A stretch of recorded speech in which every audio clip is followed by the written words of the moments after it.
Welcome. This is Radio Pras.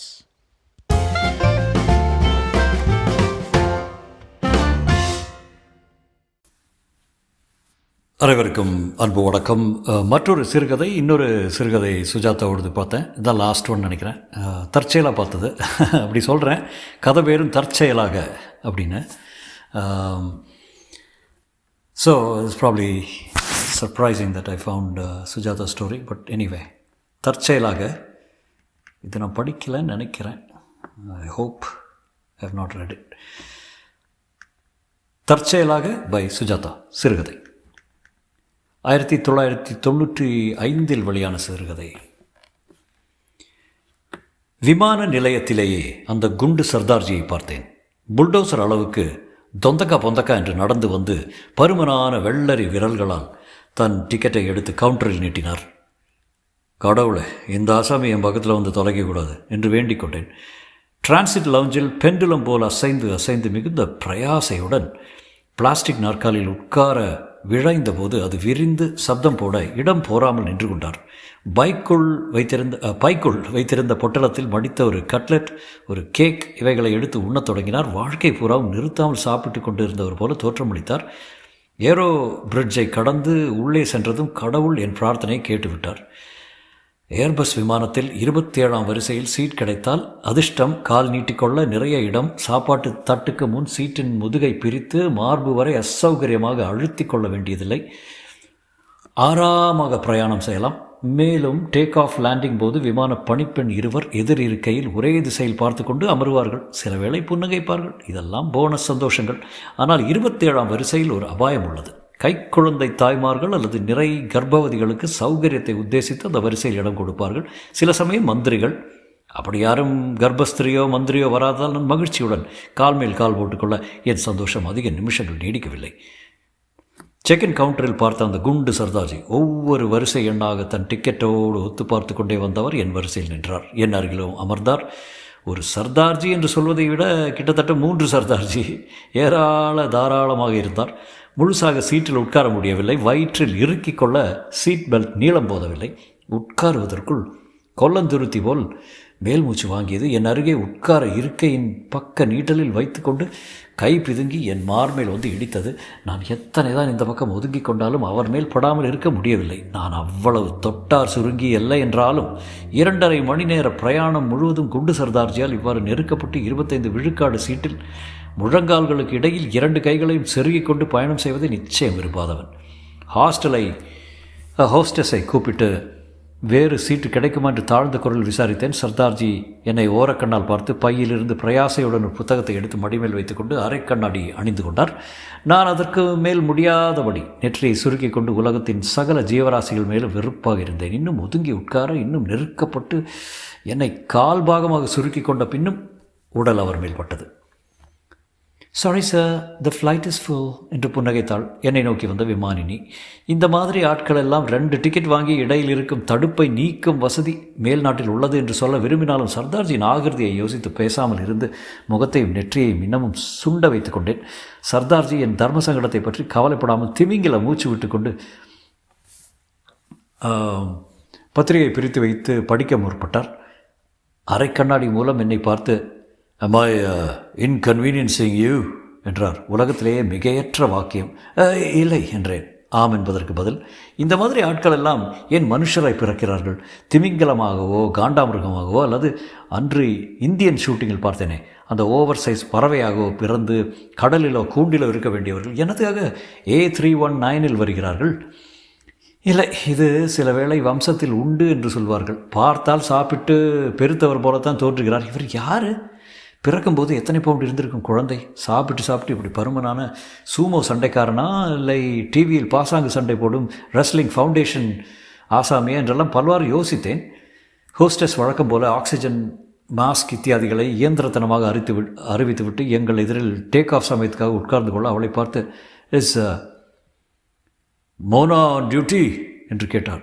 "She is on Bombay flight sir" என்றாள் அவள் புன்னகை மாறாமல். அத்தனை கனாவருடன் பேசுவதில் எவ்வித தர்ம சங்கடமும் சலனமும் இன்றி. இதற்கெல்லாம் அவர்களுக்கு பயிற்சி தருகிறார்கள் போல. நான் மட்டும் ஹோஸ்டஸாக இருந்தால் சுருக்கென்று சிரித்திருப்பேன். Can you get me a glass of water? Take off ஆனதும் முதல் காரியமாக கொண்டு வருகிறேன் என்றான்.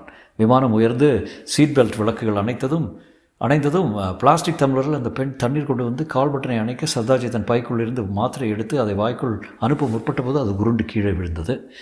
சர்தார்ஜியால் குனிந்து பார்க்க முடியவில்லை, வயிறு மறைத்தது. சாரி, நீங்கள் தான் அந்த மாத்திரையை எடுத்து தர வேண்டும், என்னால் குனிந்து பார்க்க முடியாது. ப்ளீஸ் கால் த ஹோஸ்டஸ் என்றேன். கால் பட்டனை மறுபடி அழுத்தி அவளை கூப்பிடுவதற்குள் அவருக்கு அலறலாக ஒரு தும்மல் வந்து தும்மி மூக்கை ஹனர் என்று பண்ணிக்கொண்டு எக்ஸ்கியூஸ் மீ என்று பொதுவாக சொல்லிக்கொண்டே என் பக்கத்தில் இருந்த ஸ்டேட்ஸ்மென் பேப்பரை எடுத்து வைத்து அதன் கிராஸ்வேர்டை மடக்கி கொண்டார். எனக்கு ஆத்திரம். என் ஜாதக ராசி எந்த நல்லது ஏற்பட்டாலும் கூடவே ஒரு கூறக்கள் இருக்கும். இருப்பதற்குள் நல்ல சீட் கிடைத்தால் இந்த மாதிரி சக பயணி வந்து சேருவான். ஹோஸ்டஸை கூப்பிட்டு வேறு சீட்டில் யாரேனும் சிறுவர்கள் இருந்த இடம் மாற்றிக்கொள்ள விரும்புகிறேன். எனக்கு சௌகரியம், என் சக பயணிக்கும் சௌகரியம் என்றேன். லெட் மீ சீ சார். பிரேக்ஃபாஸ்ட் பரிமாறிய பின் முதல் காரியமாக இதை கவனிக்கிறேன் என்றார். சர்தார்ஜி என் முறையீடுகளை கவனித்தாலும் கவனிக்காதது போல சாக்லேட் சிப்ஸிலும் கிராஸ்வேர்டிலும் ஆழ்ந்திருந்தார். டைம்ஸ் குறுக்கெழுத்தை படபடவென்று நிரப்பிக் கொண்டிருந்தது. வேறு எனக்கு வெறுப்பாக இருந்தது. சாக்லேட் வாசனையுடன் கரக்கை ஒரு முறை நிறுத்திவிட்டு என்னை சிறிய கண்களால் பார்த்து, சாரி, நான் 2 சீட்டு கேட்டு தான் வழக்கமாக வாங்கிக் கொள்வது. இன்று ஃப்ளைட் நிரம்பியிருந்தால் கிடைக்கவில்லை. எனக்கு எப்படியும் டெல்லி போயே ஆக வேண்டும், ஒரு டிஸ்கஷன் என்று. எனக்கு இந்த உடல் பெரிய பிரச்சனை, எங்கு போனாலும் இதையும் கூட எடுத்து சொல்ல வேண்டியிருக்கிறது என்று சிரித்து பதில் புன்னகையை என் முகத்தில் தேடினார். 35-40 வயது தான் இருக்கும். முகத்திலும் தோள்பட்டையிலும் முழங்கையிலும் வயிற்றிலும் தொடைகளிலும் மடிப்பாக கிடைத்த இடங்களிலெல்லாம் அவன் சாப்பிட்ட சாப்பாடெல்லாம் மழைக்காலத்துக்கு சேகரித்து வைத்திருந்தது போல. சில ஹோட்டல்களில் இந்த பிரச்சனை உண்டு. ரூம் கதவுக்குள் நுழைய முடியாது, மல்லாக்க படுக்க முடியாது, படுத்த எழுந்திருக்க கிரேன் வேண்டும். அதனால் எப்போதும் குப்பரத்தான் படுப்பேன். இப்போதாவது சிரிக்கிறேனா என்று பார்த்தார். நான் நாள் ஒத்துழைக்காததால் டைம்ஸ் குறுக்கெழுத்தை தொடர்ந்து நிரப்பி விட்டார். எனக்கு அது வேறு எரிச்சல். என்னால் அதில் 1-2 தான் போட முடியும். ஹோஸ்டஸ் வந்து, சாரி சார், அந்த சிறுவன் தாயின் பக்கத்தில் வீற்றிருக்கிறான், இடம் மாற்ற மறுக்கிறான். வேறு யாரும் சிறுவர்கள் இல்லையா விமானத்தில் என்றேன் அலுப்புடன். I'll try என்று அவள் புன்னகை மாறாமல் சென்றாள். அவள் முகத்தில் சற்றே கவலை ரேகை படர்ந்திருந்தது. சாப்பாட்டு தட்டுகள் வைத்தபோது அதை நான் தொடவில்லை. ஏர்லைன் சாப்பாடு எதையும் தொடுவதில்லை. ஆனால் அவரோ கட்லெட்டு, ஐஸ்கிரீம் கூட விடாமல் உண்டபின், you are tempting me young lady என்று மற்றொரு ஐஸ்கிரீமையும் கேட்டு வாங்கி விரலில் ஒரே வழிப்பில் உள்ளே செலுத்திவிட்டு, ஒரு சமயம் சாப்பாட்டை குறைத்து தேக பயிற்சி ஆப்ரேஷன்லாம் யோசித்தேன். என்ன இன்னும் 10 வருஷமோ 15 வருஷமோ தான் இருப்பேன், சாப்பிட்டாவது கழிக்கலாம் என்ற எல்லா சிகிச்சைகளையும் நிறுத்திவிட்டேன் என்றான். காபி சாப்பிடும்போது என் மேல் கொட்டி விட்டார். விடுவித்து கொண்டு சாரி என்று என் கோட்டை தட்டும்போது ஐஸ்கிரீமையும் என் மேல் கொட்டி விட்டார். தன் பையிலிருந்து கைக்குட்டை எடுத்து துடைத்து விடுகிறார் போல் பண்ணி தட்டிய போது நிஜமாகவே வலித்தது. அத்தனை தட்டியான புறங்கை என் உடைகளை இன்னும் மோசமாக்கிவிட்டார். Sorry, very sorry. நான் தாங்காமல் பெல்ட்டை கழட்டி கொண்டு பின்பக்கம் பேண்ட்ரி அருகில் போய் ஹோஸ்டஸிடம் முறையிட்டேன். என்னால் அந்த இருக்கையில் உட்கார முடியாது, மூச்சு திணகிறது. நான் இங்கே நின்று கொண்டாவது பிரயாணம் செய்கிறேன் என்றேன். அவள், உங்கள் சங்கடம் எங்களுக்கு புரிகிறது, நிச்சயம் முயற்சி செய்கிறோம் என்றாள். ஹோஸ்டஸ் ஒவ்வொரு வரிசையாக போய் சிறுமியர் இருந்தால், இந்த அங்கிள் சீட்டுக்கு போகிறையா, நிறைய சாக்லேட் தர்றோம் என்று ஆசை காட்டி மாற்றிக்கொள்ள விருப்பமா என்று கேட்க, அனைவரும் தத்தம் பெற்றோரை நோக்க அவர்கள் சர்தார்ஜியை பார்த்த மாத்திரத்தில் மறுக்க ஒரே ஒரு பெண் சம்மதித்து விட்டு போன கையோடு பயந்து போய் திரும்ப வந்து விட்டாள். மம்மி, அங்கே ஒரு பூதம் உட்கார்ந்துட்டு இருக்குது என்று இறைச்சலாக சொல்ல வரிசை எண் 28 36 வரை எல்லாரும் சிரித்தார்கள். சர்தார்ஜியும் பின்னால் திரும்பி பார்த்து சிரித்தார். சாரி சார் என்றாள் ஹோஸ்டஸ் அனுதாபத்துடன். நான் இங்கே நின்று கொண்டு பயணம் செய்யலாமா? அதுக்கு அனுமதி இல்லை, டர்புலன்ஸ் வந்தால் ஆபத்து. சரி, மேலும் கீழுமாவது நடக்கிறேன். உலவ ஆரம்பித்தேன். யாராவது தெரிந்தவர்கள் தென்படுகிறார்களா என்று பார்த்தேன். அன்றைக்கு பார்த்த எந்த நண்பரும் இல்லை. பாத்ரூம் போயிருப்பார்கள். என் காலி சீட்டுகளில் சங்கீத நாற்காலி போல இடம்பெயர்த்து 2.5 மணி நேர ஃப்ளைட்டில் 20 நிமிட நேரத்தை கழித்து விட்டேன்.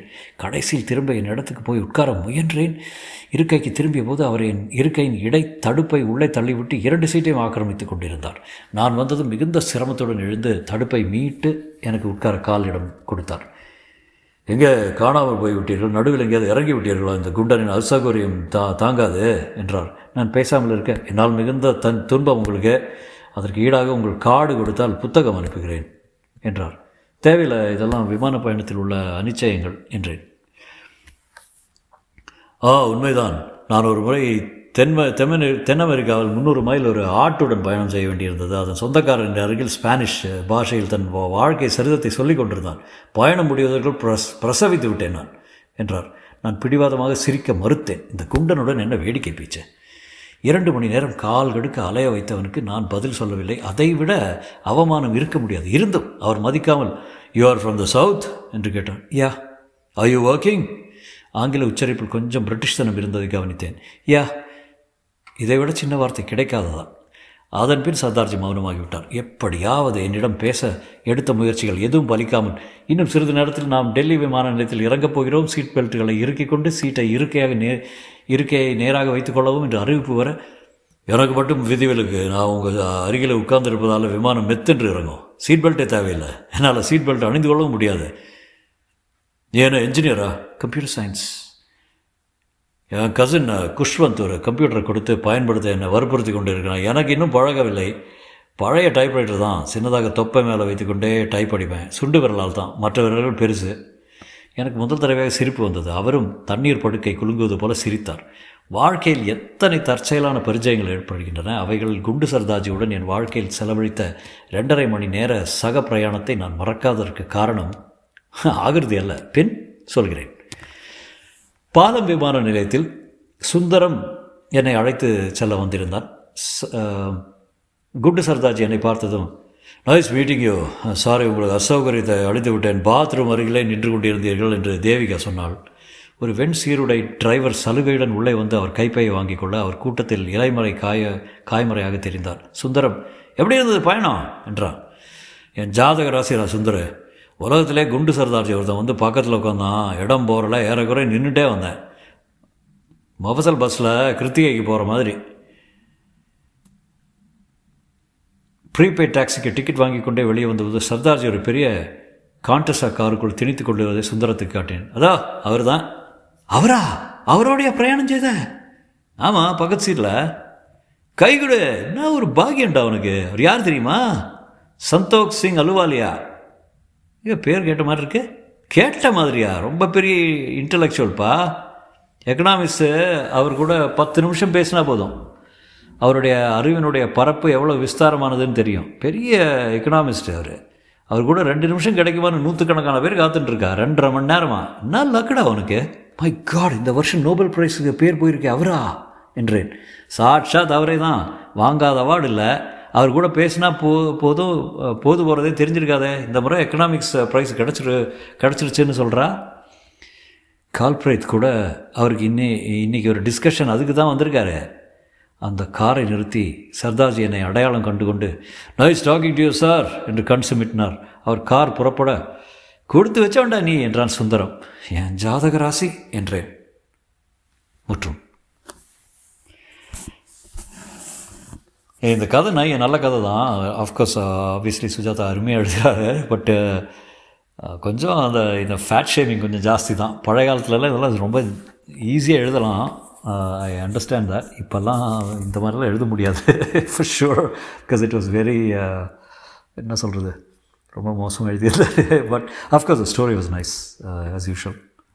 தலைவர் எழுதுகிற விஷயமா நகைச்சுவையெல்லாம் ரொம்ப அருமையாக எழுதுவார். எனிவே, உங்களுக்கு பிடிச்சிருக்குன்னு நினைக்கிறேன். இனி சுஜாதா புக்கெல்லாம் ட்ராமாங்கிறேன், ஷார்ட் ஸ்டோரியெல்லாம் முடிச்சிருச்சுன்னு நினைக்கிறேன். But it just happen to see this online, அதனால் படித்தேன். மீண்டும் சந்திக்கும் வரை நன்றி, வணக்கம்.